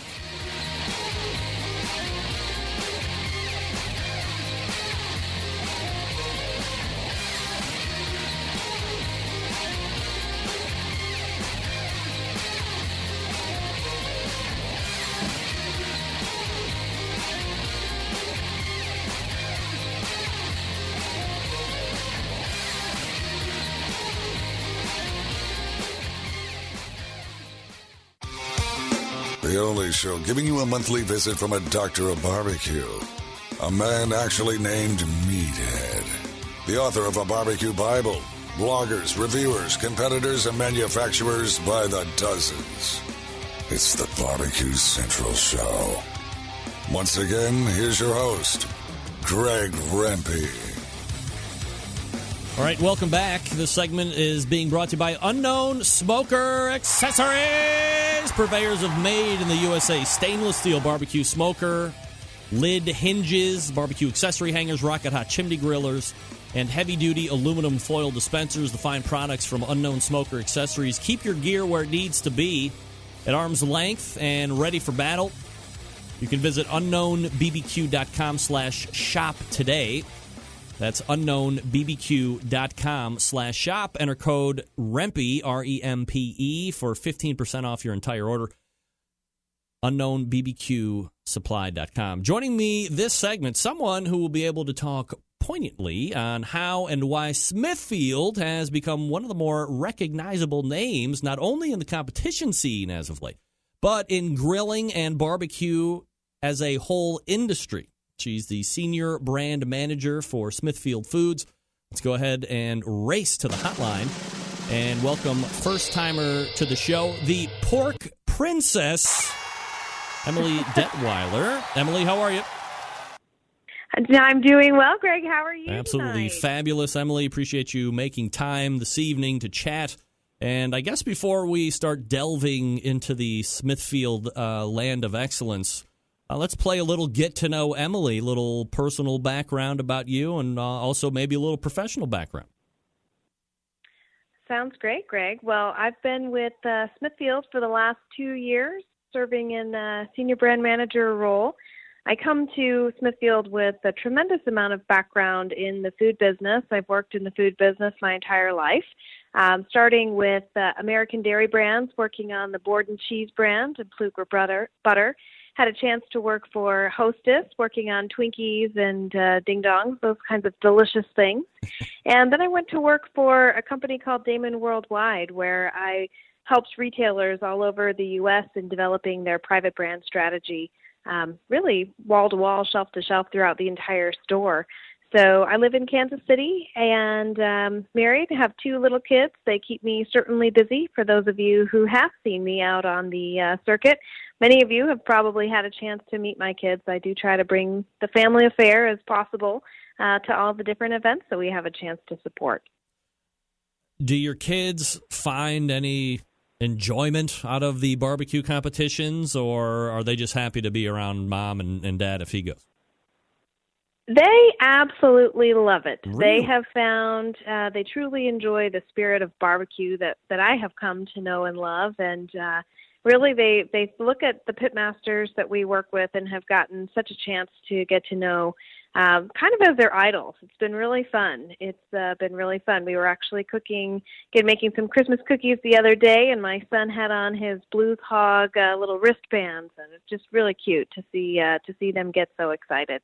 Emily Detwiler joining me here on the show, senior brand manager at Smithfield, smithfieldfoods.com, the website, if you want to check it out here while we're talking. Emily, let me ask you, when you're at, the most recent position before heading over to Smithfield, is Smithfield a brand or a company that you kind of had dotted out where if something ever opened up or if there was a chance that's something you wanted to look at, or like, how does the meeting come together where you make the jump from where you were to coming over to Smithfield? That's a great question. So, I actually I had them on my radar. I had moved back to Kansas City from Stamford, Connecticut, and I had a good friend that I had the opportunity to work with in the past at American Dairy Brands. And when the opening came about at Smithfield, I kind of already had them in my radar, and I certainly was interested, and working with someone that I had already worked with before kind of was such an exciting opportunity. And to be honest with you, I didn't really know that much about the meat business when I came to Smithfield. Certainly I know a lot about marketing, and I know a lot about the food business in general, but meat was a new challenge for me. And I just absolutely dove in head first. My first week I spent in Smithfield, Virginia. We have 2 offices, one in Kansas City, one in Smithfield for our fresh pork business, and was right in the plants right away. And, it was definitely a great eye-opening experience for me. We've been learning fast and furious, and the 2 years have gone by really fast, I guess because we're having so much fun. From a jobs standpoint, or how they sketch out your job, what is a brand manager or a senior brand manager responsible for on a day-to-day? You don't need to get in the weeds, but everybody likes to know what everybody else does. Absolutely. That's a great question, Greg. So it's my job to kind of identify what the key strategy is going to be for the Smithfield brand within the fresh pork world, working closely with our senior leadership team, working with our sales team to identify, where we're going to go after opportunities. And then I also help manage certain lines of our business. So I manage our marinated portfolio of products. I've certainly been leading all of our grilling activation for the last 2 years. And then I also have the pleasure of managing all of the different agency partners that we work with across all of the different campaigns and lines of business like Prime and Extra Tender that we manage. So it's certainly a pretty complex gig. The things we've been doing within the grilling and barbecue world have been kind of a portion of my overall responsibility, but it certainly has been a really fun portion of what I do. So while I certainly enjoy seeing all the different cooks and pitmasters out there on the street, on the circuit, there's a whole lot of other things that ultimately I'm responsible for, including all of our marketing plans and our media buys and working with our PR team on trying to get earned media. So it's a pretty robust job, and there's certainly new challenges every day, which is part of why I get excited every day. A lot of us know that Smithfield is pork, and we use the pork. We like the pork. Are there other food segments that Smithfield has that we might not be aware of? It's a great question. So we are really, really focused on pork. We're the world's largest pork producer, and we do have different segments of our business. So as a company, we basically have the fresh pork division, of which I am a part, and then we also have our packaged meats division. So as we look at fresh pork, from my perspective, really what I'm focused on is driving our business as it relates to ribs and tenderloins and butts and our marinated line of business. So those are really the key cuts that I'm focused on. But I do reach out, and we work pretty closely with our packaged meats counterparts. So we've got an entirely separate brand team that's dedicated to building the Smithfield brand on our packaged meat side of the business, which includes ham and bacon, all of those delicious things. So we definitely try to move basically the ship in the same direction, right? But yet we are clearly focused on our distinct programs and building the brands within our specific areas of the business. Emily Detwiler joining me here on the show from Smithfield. Emily, how does, and it's not like it happened overnight. I guess to some it appears that it happened overnight with Smithfield kind of showing up especially in the competition scene, not so much in retail. I mean, that's always been around. But is there some type of introduction? Do pitmasters reach out to Smithfield? Does Smithfield reach out to governing bodies or certain pitmasters to say, hey, how can we get into this? Or is there a potential room for us to work together? How is that introduction made to get into this industry? Very good question. Multifaceted question there. So it's been kind of a process, that's for sure. So I would say in 2015, we were involved in the competition space, kind of dipping our toe in the water, if you will, and, relying on working with different partners to help us get a better feel for the landscape. We tried to get to as many of the different events as we possibly could, and that kind of helped guide for what we did in 2016 in terms of which competitions we were going to sponsor, which pitmasters we were going to sponsor. We met some great pitmasters in 2015 through our Smoking with Smithfield program and our Great Rib Rivalry program, and that's just been such a tremendous benefit for us. We've been working with Tuffy Stone for the last 4 years, and Tuffy is just such a tremendous Smithfield Brand partner. And he really has kind of the long-term view for not only competition barbecue, but also for Smithfield. And so he's been able to help introduce us to some of the other fine pitmasters that we have come to work with, like Sterling Ball and Darren Worth, Jeff Staney.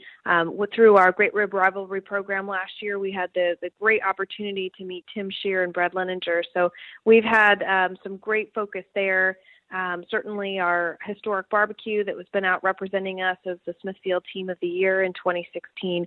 So again, we just really got into barbecue in a much bigger way, and it's been phenomenal for us because we're really finding out that these pitmasters, not only do they like the product, because all of the people that I just mentioned and many others would not turn to us and want to partner with us if they didn't already know and believe in the product. So that's really been kind of the first piece of it. And we want to make sure that we're in the space in a very authentic way. So, but between myself, my boss, Deidre Berg, who many of you on the show have probably met, Taylor Davis, also on my team, we've been out to as many of these competitions as we can, just really soaking it up and meeting folks and better understanding how we can help support cooks in the space. So we're really trying to get in this in a very authentic way. And we like to say we are investing in the sport because we do believe in the spirit of barbecue, and we believe in what all of these pitmasters are out there doing every weekend. So, we've invested in a big time in 2016. We're going to continue and elevate that in 2017 as well. Emily, I got to ask this question, of course, but, there seems to be a perception by some folks, whether it be competitors or other pork producers or your competition, I guess, to a certain degree, that Smithfield is not conducting business that is benefiting the quote-unquote American farmer or somehow displacing American workers to whatever degree. Is that something that, as the senior brand manager, you're dealing with like on a day-to-day basis? And if so, how do you respond to the comments?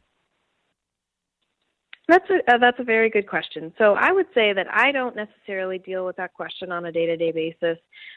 We do have over 40,000 American employees. So, when you think about that, that's a lot larger than many small towns in many of the communities around this great country. So, we're proud to employ about 40,000 employees across the country. We've got almost 40 plants across the country. We work with over 2,000 farm families, across the country. So when you think about that, it is a question that we do receive occasionally.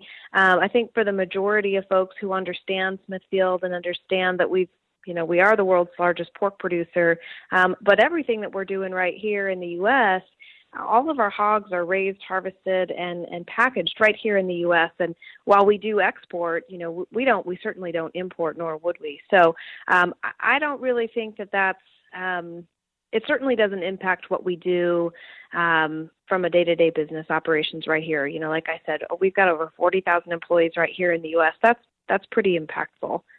Emily Detwiler joining me here on the show. All right, Emily, so let's take kind of a trip back of this year in 2016, and I'm actually getting some questions already about 2017, but this past year saw Smoking with Smithfield, and, of course, you have contest winners with that. What is that program about, and what do you think was so popular about it? Absolutely. So that partnership, we did Smoking with Smithfield program this year in 2016, pretty much directly in partnership with KCBS. So we've been partnering with KCBS for the last 4 years and have just been so pleased with that partnership, which will certainly continue on in 2017. So what we wanted to do was we wanted to reward people who had committed to cook with Smithfield throughout the year and who really kicked some pork butt in terms of performance. So we just announced with the closing of KCBS Team of the Year final results. I'm really pleased to share who our winners are for the Smoking with Smithfield contest. Essentially, what we wanted to do is, again, invest back in the sport and provide cash prizes to the first, second, and third place winner for those who had committed to cook with Smithfield on the circuit. So on the pork side, first place going to Tim Shear of Shake and Bake. Second place, Brad Leninger for Getting Basted. Third place, Mark Rasmussen from Smokin' Aces, and that was on the pork side. On ribs, first place, so another $5,000 for Brad Leninger of Getting Basted. Second place, Scott Smith, Qing Stewing and Brewing, and third place, Lauren Hill from the Smokin' Hills. And it's been great to work with Lauren as well. Lauren and Cheryl, they're being right here in Kansas City, they're able to help us with some different events that we've had. So anyway, that was a great program that we had in 2016. We're certainly going to continue some of our programs in 2017, but with a little bit of a different twist. So I'd love to share some information about those with you if you're interested. Absolutely. Let's go. Excellent.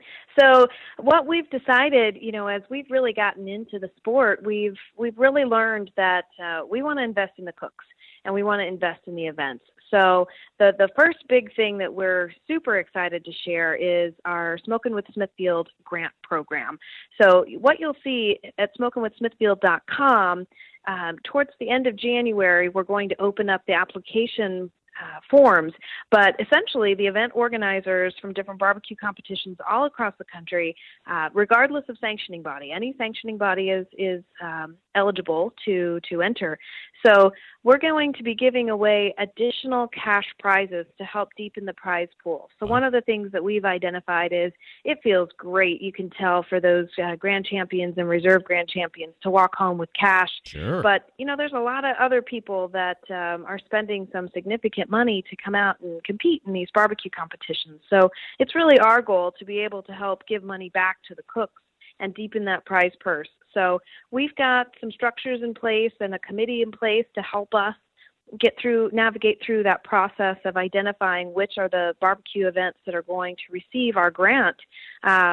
But we're really excited about being able to invest this money. And like I said, for us, it's all about the cooks because we want them to have the best experience they can. So that's our grant program. And then shortly after we get through the application series for that, we're also going to have an opening on our website for our Committed Cooks program. So again, we're going to take a little bit of a different spin for that this year, but you'll be able to sign up if you want to compete with Smithfield next year.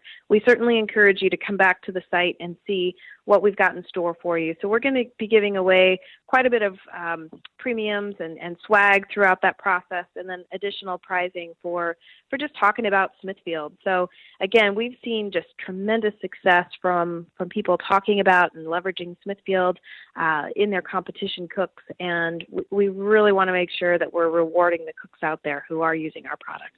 Emily, let me ask you one last question before I let you go, and I appreciate the time tonight. And, some of the stuff we're just kind of teasing out, we can get into a little bit more in the tooth next month. But Historic Barbecue had that relationship with you guys for the whole 2016 season. And I think unfairly, they caught some shit right up front, like, who are these guys, blah, blah, blah. But as the season unfolded, and you see what they did with the trailer and how they have the inside and the outside decked out, so no matter what angle they're at, they're getting some of that promotional stuff for Smithfield in there. From a team perspective is one thing, but from the Smithfield perspective, how do you think that Historic handled that whole sponsorship thing, and are you guys completely satisfied with what happened with them? Absolutely. I think they've done just a tremendous job in terms of helping get the Smithfield brand out there. And, we sat down at the beginning of the year and kind of started planning out exactly what were the right events for them to go to. And the great thing was it kind of opened our eyes to some of the different events that we should be considering. So that part was great.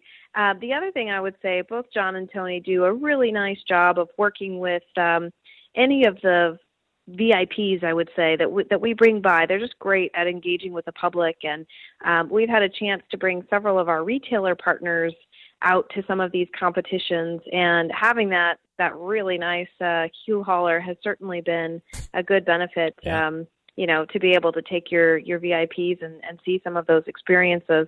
They also had a chance to come out to both of our corporate offices, so in Smithfield, Virginia, and also in Kansas City the week of the Royal, and prepare lunch for all of our different employees. And that was such a special thing for most of our employees, because they just don't get a chance to engage with the pitmasters and the team, certainly not to the degree that I do. They still like barbecue. No, I still like it too. But, when you're at these events every single weekend, it gets a little, you want pizza. Sure, absolutely. But anyway, no, they did a great job for us this year, and we look forward to them continuing to be, Smithfield advocates in the future. Emily Detwiler is the Senior Brand Manager at Smithfield Foods, smithfieldfoods.com, the website. Emily, really appreciate you coming on tonight. Thanks so much, and we'll do it again next month. All right, sounds great. Thanks. You got it. There she is, Emily Detwiler. And the website, smithfieldfoods.com.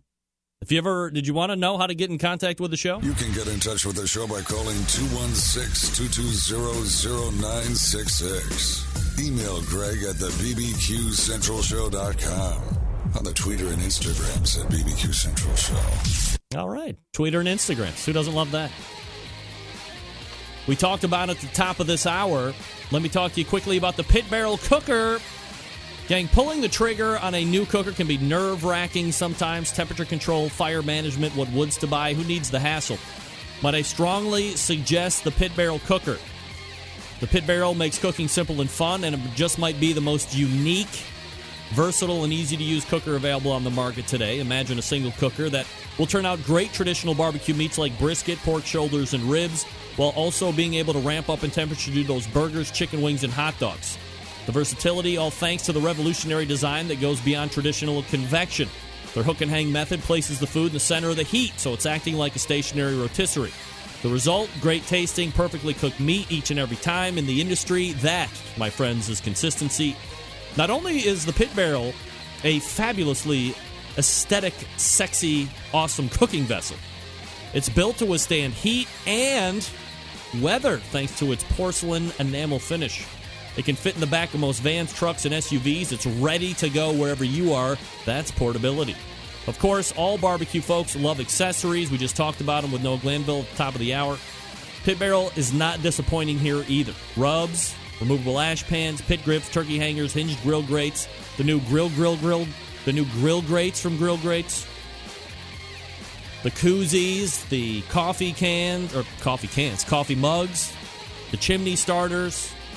There's a full line of accessories that will really complete your Pit Barrel experience. And the best part, as I said with Robin last hour, for $299, this thing comes fully assembled, ready to cook on, ships for free right to your door. Not only does the cooker ship free, but with so few returns, everything they sell ships free to the lower 48 continental states each and every day. No promo code necessary. Don't take my word for it. Ask Meathead at AmazingRibs.com. They've given the Pit Barrel a top 10 rating in their gold division. That's the highest rating, by the way. Not once, not twice, 3 years in a row. They've also said, we're running out of great things to say about this simple, affordable cooker. Nothing else like it on the market, close quote. Head on over to pitbarrelcooker.com, see what everybody's talking about. Be sure to check out their full collection of short how-to videos, then pick up one or two for yourself. You'll thank me later. If you have any questions, call them. 502-228-1222. Humans will actually answer the phone. Probably Noah. 502-228-1222. They talk to you. You'll find out what great customer service is all about. You visit pitbarrelcooker.com. That's pitbarrelcooker.com. All right. We're back with Dan Ulledahl from Chops Barbecue. Stick around.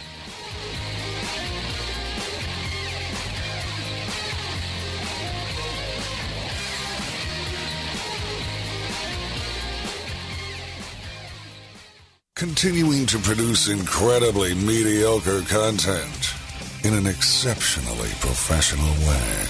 You're listening and watching the Barbecue Central Show. Once again, here's your host, Greg Rempe. All right, welcome back. Thanks again to Emily Detwiler for joining me last segment. SmithfieldFoods.com, the website. Helping me close the show tonight. Whew. Think this guy's busy? He's only had the most excellent barbecue and grilling tool for the last 2 years running. He's got a barbecue restaurant, I think, like literally opened hours ago. I just call him Dan Ulledahl from Chops. Hey, Dan. Hey, how's it going? I'm doing absolutely fabulous. Are you headlong into the barbecue business now, Dan, or what? Well, of course. I've been open a whole day now. Wow. So I would imagine it's money hand over fist. Happy customers, no hiccups now. I mean, it's smooth sailing from here on out. Oh yeah, millions coming in every 15 minutes, and very very low workload, and lots of sleep and all that good stuff. So let's dial it all the way back. I guess for the folks that don't know, Dan, you have created the Chops injector. You've sponsored this show for a substantial amount of time, which I appreciate, but for a long time, I was injecting with a single needle, and then all of a sudden, here's the Chops Power Injector System, 4 needles, bunch of different sizes, and all of a sudden, I can do like 10 butts in the time it was taking me to do 1 with my OCD, and it's a life changer, and there's, I think, people on the fence that think they want it, but for whatever reason, they stick with their single needle. What do you say to push these people over the edge before we get into the restaurant? Oh, you got to push them over the edge. It's fun to use. It's easier to use than filling up a syringe time after time. You're not going to wear yourself out. People with arthritis and stuff like that, it helps them because all they got to do is move their thumb.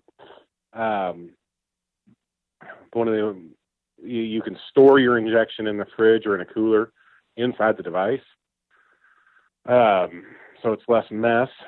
After the learning curve of cleaning it, you can get down to cleaning it in just a couple of minutes. Yep. And you're going to get more injection into the meat. It's going to stay in there better, which is going to add your flavor, your layers of flavor. You're going to be able to boost your flavor profiles, and you're going to be able to play. You're going to be able to play with different flavors and stuff like that. And it's not going to be tedious. So, those are the selling points that really help kick it over the edge. Dan, whenever someone's on the fence. Does the success of the injector then fold into barbecue restaurateurship, which is not a word, or have you always fancied to open a barbecue restaurant like in the heart of barbecue restaurant country? What's the deal? Well, I don't know. You open a restaurant, you're kind of a different breed of person that likes to work, 150 hours a week, to accomplish a goal of being able to turn out better food than everybody else. So I knew that I could do that, and especially now with the support system I have in place, I'm able to do that, not necessarily break my back quite as much, especially as the first time around. Having the injector kind of helped pay for it. But it's a totally different ballgame running a restaurant and running an equipment company that, that I sell them on a website and on Amazon and to dealers. It's got its own perils, but it's logistically running a restaurant and the paperwork and the things that you have to do are way different, even more different than I expected. Coming from law enforcement, coming from running a small business, there's a lot of things. I would recommend it to somebody, but they need to sit down with someone like me that's taken some good notes and has just a glimpse into the amount of paperwork you have to do before you can even think about placing your first meat order. Dan Ulledahl joining me here on the show. BarbecueKansasCity.com is the website to go get the Chops Power Injector. That's BARBEQUE. Dan, from a restaurant's standpoint, there have been some hiccups along the way to getting open. Do you care to recount those for us, for those that might not follow you on the social medias? Well, we bought a restaurant that all we had to really do was clean and add our few little touches here and there. And it was pretty much turnkey. We did a couple projects, built a building on the back, housed one of my homemade smokers. We repaired the building that was there, technically. I mean, it was there. It was a shanty, and we made it into a kind of a Fort Knox situation to be able to have some extra storage and to have the smoker in it. Well, we got up and running, and on the 12th day, I went to run errands to go drop injectors off at the post office and FedEx and UPS, and I get a text that says the smoker door won't close. And then I get a phone call from my wife, panicked, and said, we're on fire. Oh. And I was 20 minutes away running errands in town. All I could do was say, do this and this, and try to get it to shut, and it'll go out. Well, I didn't realize that the totality of the circumstances was the door latch had actually broke. When he went to shut it, it caught somewhere on the door jamb or whatever, broke all the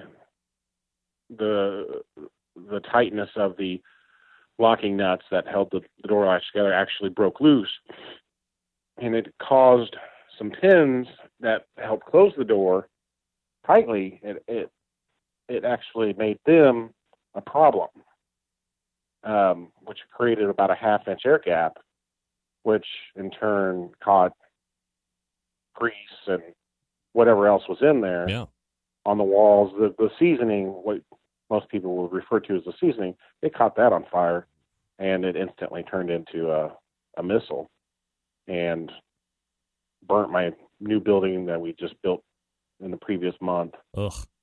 Pretty much in half, and burnt $20,000, $50,000 worth of gear up, and smoke damaged the building, and smoke damaged a little bit of the neighbor's building. And they said if it wasn't for this and that, we would have burned the whole block down. Wow. And this is a historic district, so that would have been pretty awful. Yeah. Did you, like, at any point after everything had been assessed and put out and kind of evaluated that you thought, yeah, maybe this isn't going to be for me, or you were always pressing forward? Yeah. I always pressed forward, but I always did think the same thing. I thought, maybe I need to go back to being a policeman and making injectors, or maybe I just need to go make injectors and hide in my garage. Maybe I need to go open an accessory store and not play with fire. But I'm a barbecue guy to the core, and I knew my strategy here was to do. I've got a 40-seat restaurant. I can turn out several hundred people worth of food an hour. The community up here is unbelievable. They've been begging for me to reopen for the last 2 months, ever since the fire. So you've got a lot of the core base of people that want me to be here because they came through that 12 days I was open, and they said, you can do this and we'll support it. So that helped. My wife never backed down. My manager never backed down. My staff didn't back down. They were all raring to go, just, trying to push the contractors and the people to get us to a point where we could get moved back in and then to get reopened. So it takes a village to come back after a catastrophic failure like that, just after 2 short weeks of being open. After it was all said and done and you reopened the doors, we joked about it at the top, but was the reception as good as you had anticipated? Was it better than you anticipated? We kind of silently did it today. It was our very first day open. right at 11 o'clock when we went to open. Shortly after 11, I had one of the local news channels come up, and we did an interview right at 11. And then shortly thereafter, I did a very short live video and just teasing the fact that the open sign's on and we're open. Come on in. And they pretty much wiped us out this evening. Wow. We kind of got around, and they kept us busy. It wasn't a slam fest that we'll have probably on Friday, but we were well received, and I didn't hear a single complaint, which is great. I know the first week we opened, we heard complaints. We heard, this and that and the other thing, and we fixed all that the first time around. We made notes, and we kind of grew from that. So now we're a little bigger, a little stronger, and I think a little bit better. Is there, or how do you work around either the fear/pitfall of it's busy, the meat's coming off, everything seems to be timing right, and then all of a sudden people start coming in, but the meat's still ready. There's like a whole process that might need to be worked out in case that happens. Is that something that you're continually trying to fight against, or you have procedures in place to help you out in case there is a little bit of a lull in traffic? There's procedures in place. When we hold things, barbecue is not a fix it while you're waiting type of deal, all night deal. I just loaded the smoker a few minutes ago. Timing, consistency, and pit temperatures. I'm using Cook Shack now. I've got an FEC 500 that I set the timers. I do some math. I know what temperatures the meat can handle for the duration of time. I try to plan ahead. Hopefully I cook enough and not too much. And then during the day, we don't overheat.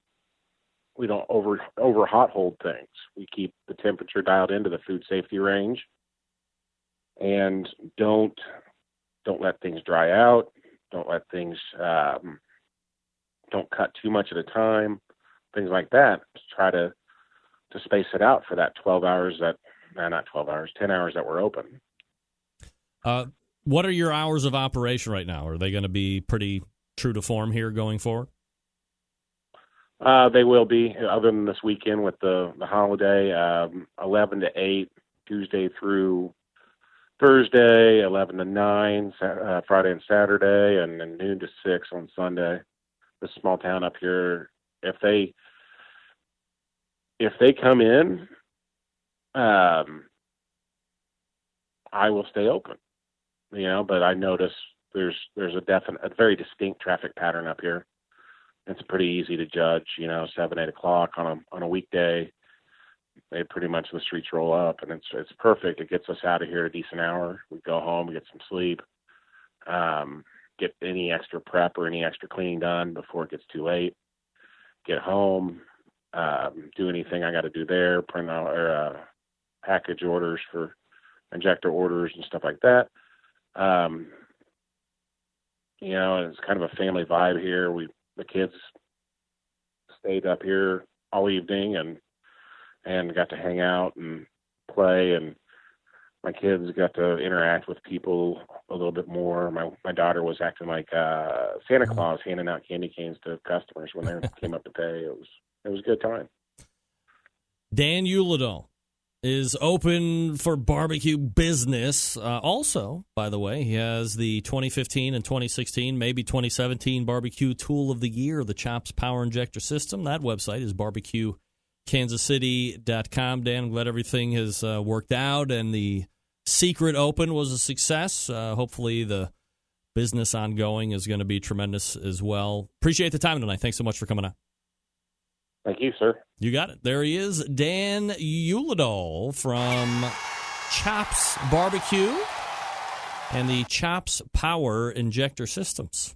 BBQKansasCity.com. Man, talk about a gut punch, right? You're open for 12 days or whatever he said it was, and then the smoker catches on fire and you can't put it out, and all of a sudden, half that back building is gonzo. Sucks. Intestinal fortitude, right there, sticking through it. Opening up to success today. Very good. Congratulations, Dan. And continued success. All right, folks, I'm going to talk to you quickly about the way to step up the barbecue and grilling game. Perhaps no better or easier way to do it than by adding a little Butcher barbecue to your arsenal. We all know Butcher, well known for the injections, the pork, the beef, now the prime injection, which has combined all the things loved from their beef injection using its award-winning flavor enhancer and its ability to keep your brisket juicy. They have combined it with what has become the competition standard in beef flavor. Available for sale right now at butcherbbq.com. Now, perhaps you're looking for the go-to rubs and sauces. Friends, you've hit the mother lode here. Butcher's Barbecue has a full line of award-winning and expanded rubs, the standbys, steak and brisket, also the honey rub. Now they have the triple secret Dave's private blend rub, the chipotle, the cherry, and the pecan. All ready to go. With that premium rub, by the way, that's one of the old standbys too. Use that especially if you inject with Butcher's because it's formulated to work with the injection. A perfect 1-2 punch to impress judges and friends alike. Last but not least, the sweet barbecue sauce. Look, when it comes to barbecue sauces, I'm as picky as it gets. No one can argue that. It's not overly sweet. It's got a nice tang, good amount of back-end heat, no liquid smoke that is noticeable at all. Dave took the time and effort to make a quality sauce. Didn't take the easy way out by adding all of that liquid smoke like most of the other barbecue sauces do. Grab a box of 6. It's going to go quick. Speaking about boxes of 6, the grilling oil, one of the most revolutionary products to hit the market over the last handful of years. Get a case of that. My favorite's butter flavor, but it also comes in steakhouse and chipotle. Head on over to butcherbbq.com. That's butcherbbq.com. Always trust your butcher. We're back to wrap the show right after this. Stick around. We'll be right back.